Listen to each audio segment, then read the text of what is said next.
Hello and welcome to another episode of FEA's My Facility podcast, where we dive into the latest innovations, trends, and solutions in facilities planning and management. We will bring you conversations with industry experts, innovators, and thought leaders to help you navigate the challenges and opportunities in managing your facilities. At FEA, we're committed to building excellence where we live, work, and play. So if you're looking to stay ahead of the curve and improve your asset management strategy or facility financial planning, you're in the right place. So let's jump in and unlock the secrets to smarter facility planning in today's episode. Hi, David. Hi. How you doing, Great Maureen? to see you again. It's been a long time. We were just talking about how we worked together almost 15 years ago, back when you were with the city of Austin and managing the Austin Convention Center. Yes, that was quite a trip down memory lane. In really deep diving into the world of, at that time, the world of sustainability that was really taking a foothold across the country. So yeah, it's been a while. Yeah, it's been a while. That was one of my favorite projects. And now you're doing consulting, working with clients, helping them out with project management and construction management with your own firm, Navi-Gantt. Yes. Want to tell us a little bit about that? Yeah, we do pretty much, it's almost like fractional corporate real estate management, fractional facilities management. The sweet spot is small to mid-sized companies that, are not, they don't have a big enough portfolio to have a full-time team of people, of experts in the corporate real estate world. So I try to go in and help them, navigate leases, deal with building out their office space, relocations, closing offices in many cases nowadays. But then even beyond that, getting into, what do they need to do to be prepared for audits? There's a lot of things with ISO and SOC 1 and SOC 2. And then if they're ever going public, Sarbanes-Oxley is a whole nother world. And so I help them navigate all of those kind of complexities as well. And again, the sweet spot's kind of those small to medium sized. But I've also dealt with multi-billion-dollar semiconductor companies that needed project management help too. So, yeah, you've had a really interesting journey. Can you tell us a little bit about your career journey and who mentored you along the way? Absolutely. It's hard to believe, but I was thinking about it. It's almost been divided into thirds with this new area of, owning my own business, kind of being taking it beyond that. But the first third, I really started right at the bottom. And that was because I was one of those statistics in college that dropped out and went right to work and started out as a janitor. And very quickly, I was able to leverage my curiosity about organizations and a passion for understanding people. And it really helped me along the way because within the first year as a janitor, I was put in charge of the department for the company I was with. And that just kind of evolved. And I had along the way a real curiosity for how things work and for learning more about processes and mechanics and things. And so I would search out and seek out, and I had a strong work ethic. And so my bosses gave me a lot of autonomy at a very young age. And I would seek out people that knew more than me. And I would go and do assignments with people that other people had difficulty working with. And I never let those interpersonal things get in the way. And so I had a master electrician that nobody could work with at the company I was with. And I would go and help him, be his helper, because all electricians have to have help. And so I would be his helper. And I didn't let the little personal jabs affect me because he knew what I wanted to know. So I go from being a janitor and then leading a janitorial department to getting into electrical, HVAC, plumbing, carpentry.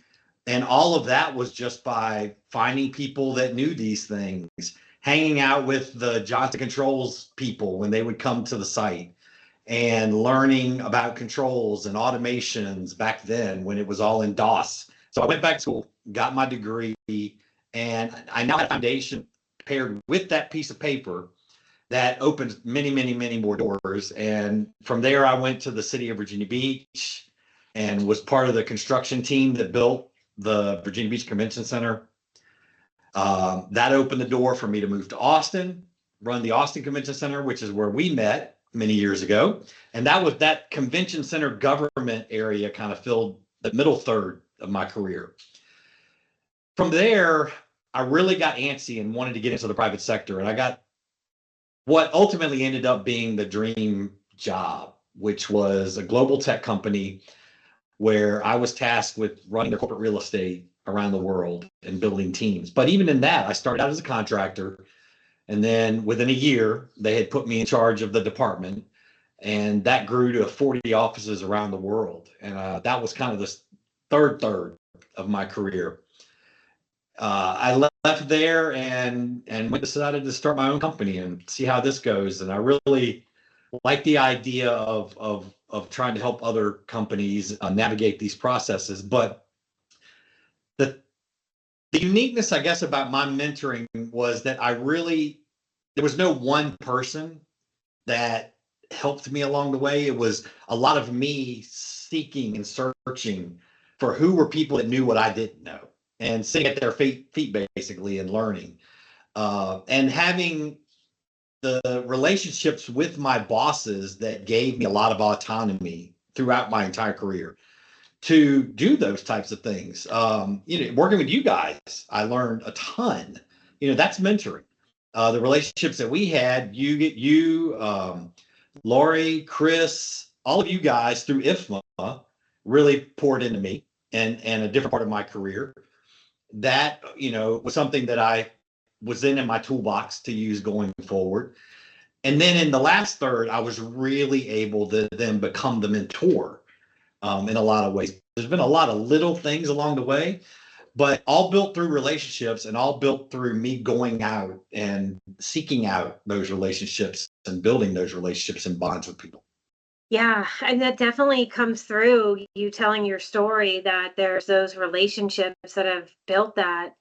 I can say similar for me. I've been at my company for 26 years, and same sort of thing where they provide a lot of autonomy. And I've had, a few close mentors along the way as well, that especially, I was going to say early career, but also mid career, when you're trying to decide like which path to take. And knowing kind of how you went through this and how that really helped you, what do you think about where we are now, where you and I are both sitting in our home offices, talking to each other, and it's such a hard environment now with hybrid or fully remote, and how can we maintain that connectivity? So tell us why you feel like those relationships are so critical, and how can we balance that out. I love what you said a minute ago about how in your mid-career, some people help guide you in what direction you wanted to go, because you had a career and that career would evolve and have a path, but yet there were people that kind of helped you because there's nuances to that path. And you can pick the wrong nuance. And some people call it the Peter principle, where you go one step beyond where you should be. And you're really set up not to succeed, but set up to fail. And those kind of things occur, in my opinion, and what I've observed. I do a lot of my development, my thoughts come from what I observe. So the sample size may be relatively small, but I've through IFMA and through CoreNet, I've got a large peer group. So I'm constantly interacting with people all around the world in the industry. So I feel like while my sample size is small, I get a real broad breadth of conversations with people that either confirm or contradict that hypothesis I come up with. But that kind of nuance that you get in your career, I think, comes through personal relationships. And what I mean is, what I've transitioned to throughout my career is I've become very, very good at identifying the strengths in individuals. And one really, really key example that I'll share was at the convention center. Was a young man that wanted to be a facility manager and in management so bad. Like that is like his goal. Like he had set his career on that path. And what I identified in him was that he had far superior project management skills than he had people management skills. Still great career paths, still great opportunities, but a nuance that I learned through a personal relationship with him that I would have not gotten today in this remote working environment. And I convinced him to move in the direction of project management as a focus. And he did it kind of kicking and screaming because he really thought people management was where he wanted to be. But what I saw in him was that was not a path to success. And now he's like, that's a life-changing decision that he made. And he is a extremely successful project manager still today with the city of Austin. One of the things that I spent a lot of time doing was in my travel was less about what the day-to-day work was, but more about getting and building relationships with my team. But I think, large companies are figuring it out. They're figuring out that we got to get people back together. Mid and small companies are struggling with that. And I think a lot of it, reason why they're struggling with it is because CFOs see it as an expense and not a value. And that's a big challenge. But while it's not impossible, it's extremely difficult to build the kind of mentorship and relationships remotely that you do when you have that in person. And those large companies that are figuring it out, do you know some of the things they're doing that are working well for them to get people back in? I think there's really only one thing that works. Too many companies are they're passing the buck down to the corporate real estate workplace experience team to make the office something that people want to come back to, which, okay, that's our job. But as I explained it to one company, you're setting the team up for failure, because what the workplace experience team is think of a business as a train. The workplace experience team is the dining car, the gaming car, it's the amenities portion of the car. That's not what gets people on the train. What gets people on the train is the direction that the train is going. And that only comes from leadership. So executives have to take a more active role in expressing and detailing the why that people need to get back into the office, why people need to get back together. And most companies are saying 2 to 3 days a week. So it's not like you're asking for, we're going back 6 days a week and you're working 10 hours a day. I mean, it's not that at all. Leaders have to get that why out there. And then they have to, I think, hold management accountable, not the employees of every level, but managers, because leaders being in the office is what draws the employees back to the office, because it's to be seen, to be heard, to build that relationship with the person who should be mentoring you. Yeah. Yeah, and you're right. 2 to 3 days isn't so bad. And we see a lot of people that have all these underutilized spaces. Yeah. And you go into facilities, we look at hundreds of facilities a year, and they're like ghost towns. And a lot of people want the best of both worlds. You want to be able to work from home, but you also want your private office when you're there on site. Yeah. And that becomes really challenging from a facilities perspective.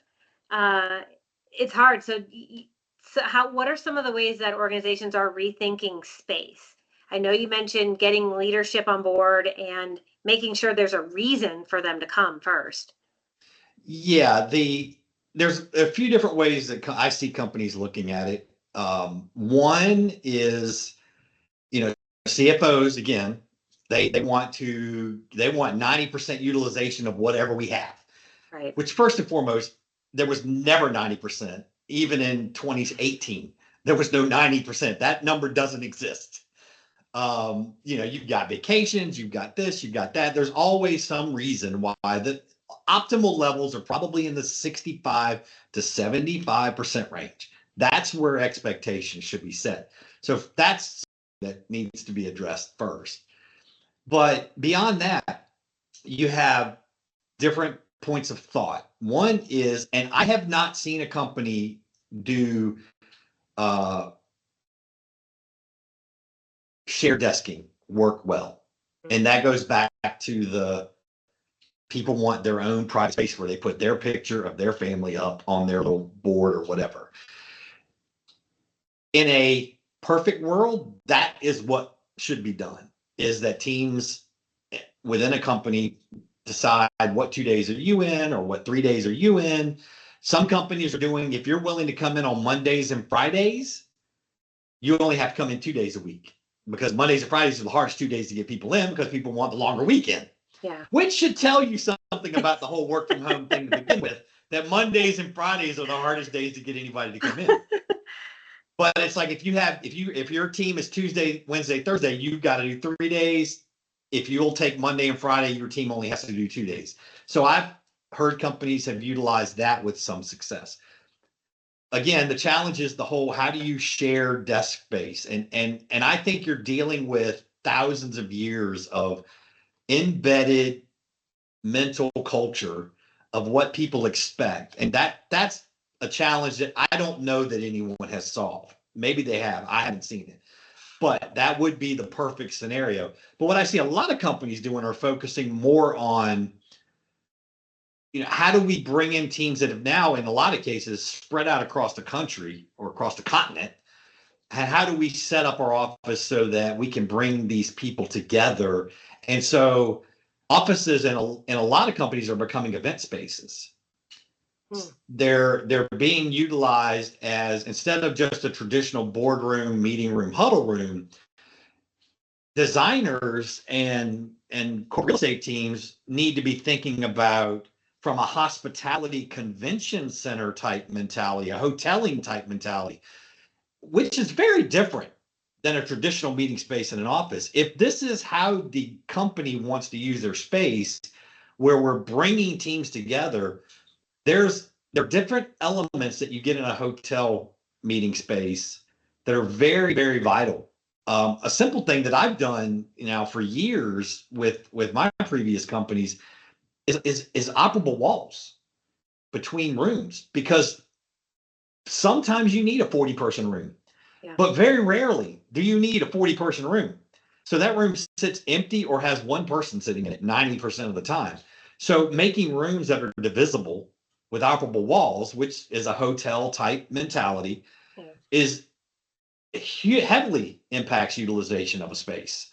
Because the more cozy and comfort it is right sized to the amount of people, the more use it's going to get. Leaders have to get that. The other thing is, how are you dealing with food and beverage on a day in and day out basis? Most offices aren't set up for that. So you're, putting tables out in workspaces or putting food on desk or in a break room that's way across the office and inconvenient to where all the people are at. Some places do it really well, where they build in service areas around their meeting spaces, the bigger ones in particular, where you have the operable walls and you're able to divide the spaces and they're multi-purpose, multifunctional. But if you're thinking about the office space, it doesn't mean you can automatically just shrink the square footage. It just means you need to reutilize the square footage to actually make the space functional for the use that you're trying to accomplish. And that's, again, bringing people together, conveniently making it as easy as possible, where everything is right at their fingertips, and it's not giving them another excuse to not come in. That's a really interesting thought to think about, to reconfigure that space. And your background is perfect for this, because you're used to that convention center entertainment, getting various spaces set up for lots of different kinds of events. Well, think of it like this. The office, for a lot of companies, again, I'm not suggesting that this is right or wrong, but for a lot of companies, the office is moving in a non-traditional use. So you need to use non-traditional elements and thoughts to how to make it operational. The hardest one for me to overcome is thermal comfort. So my favorite thing about working at home is I set the temperature. It goes against every bone in my body from an energy efficiency standpoint when we do have people in the building, because you do not want them controlling the thermostats. But that's the thing I really want control over. If I'm going to be in a space, I want to be comfortable, and it's such a challenge for facility managers. And so, what do you think about the future, and how do we, as we start to get people back to work, and even then, like you said, with the pandemic and all of this shift, we kind of have to learn how to be friendly and in relationships, and want people around again. Yeah. Yeah. You have we talked about generational differences, and people love to say that the new generation is so much worse than our generation. I mean, that's just historical. I think throughout the entirety of mankind, that's been said, that the next generation is always the worst. I honestly say Generation X is the worst. We have done the worst job in the last 5 years, because Generation X, by and large, right now, is that middle and upper executive management of companies. And we've botched it. We've botched everything because we, we're basically the generation that, still is the pre-computer, pre-phone age, where we believe in face-to-face. In theory, we believe in face-to-face. We believe in a phone call, which how many workplace situations can be solved with a phone call? We believe in, all of these interactions. And the new generation is the one that's in their phone 24 hours a day, 7 days a week. However, when it comes to getting back into the office, is Generation X that's gotten very comfortable sitting at home. In a lot of cases, taking care of personal things during work hours. It's become because they've reached their pinnacle, and by and large, they've reached their peak. They're where they're at. They're thinking about retirement now. So why do I want to commute now back an hour, hour and a half? I think the first thing we got to do is put one thing aside, because it will change everything, and that's the quantum computing. Because quantum computing is going to make AI look like Google searching. That's going to take robotics. That's going to take AI. That's going to take all of these things to a hyper. Like I was thinking, it's taking technology from hyperdrive to warp drive. But with what we have today, what we know today, the workplace has to strike the balance between the digital, and the real life, the face-to-face, the interaction. Again, companies are figuring it out. And I know it's a hot button for a lot of people, but I'll use Tesla as an example. They went super early, wanted to get people back together. Obviously, they're manufacturing, so that's another side. But even from the office perspective, they understood that they were going to lose ground if they did not have people working side by side. And they took the financial impacts of having a lot of our office space, a lot of lavish space. They took that financial impact as just a cost of doing business. I think that's the right way to look at it.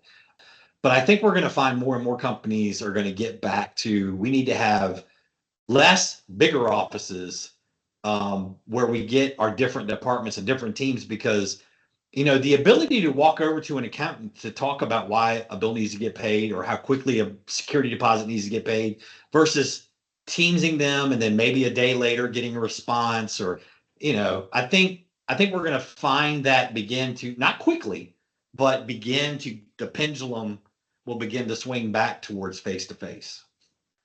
It's definitely a big challenge for today. And I think you brought up some really good ideas. I like the idea of thinking about your space differently in terms of how people are going to interact in the space. And then your other idea about leadership has got to provide the path and the reasoning and the vision, versus just let's make it fun for you to be at work and force you to come back. And this is just me personally, because it's kind of where I derive my energy from. But I think if you can end your career and know that you've helped however many people, but know that you've helped people along the way have an impact on their families and their life and their self-worth, then you've done it. You've achieved what you need to achieve. Money is, that comes along with Comes it. and But goes. at the end of the day, it comes and goes. It's irrelevant. I mean, you have to have it obviously to live, but it's what are you doing for other people that's going to carry on a legacy and helping people. One of the things that really surprised my teams was that I pushed them to look outside of the department. And again, building relationships with these people. And that relationship built trust that I was very serious. These were not just words. But then I would help them when they said, "Oh, I'd like to be in HR, or I'd like to be in R&D, or I'd like to be in compliance, or I'd like to be in accounting." And then I would find a path for them to be able to go and help and work and earn jobs in those roles outside of my department. And then we'd go find someone else that we could bring in and help. Yeah. And those are things that no one, like money, you can lose. I could lose my health. I could lose a lot of money tomorrow, but nobody can ever take away those interactions and those relationships that I built with people. Yeah, that's really powerful. Maybe the next phase of your career should be as a life coach. The part I suck at is sales. So Yeah. business development wouldn't see again. I got to know my weaknesses. I am just not a business developer. Yeah. That's funny. Yeah, no, that's good. Well, I really appreciate the time today. I think it's been really valuable. I hope people will get a few key takeaways out of this, and just hearing your perspective on everything is really vital. I think you've shown this passion for mentorship and development, and that really what's important to you is people. And that's even however we are, hybrid, mix, remote, in office. I think you're right that that's something we've got to get back, is building those relationships and empowering people in whatever way that we can. Yeah, it's good for everybody. It's good for you. I think it's good for your soul. All right. Well, awesome. Thank you for the time today. I really appreciate it. Absolutely. Anytime. Good to catch up with you, Maureen. Yeah, good to catch up.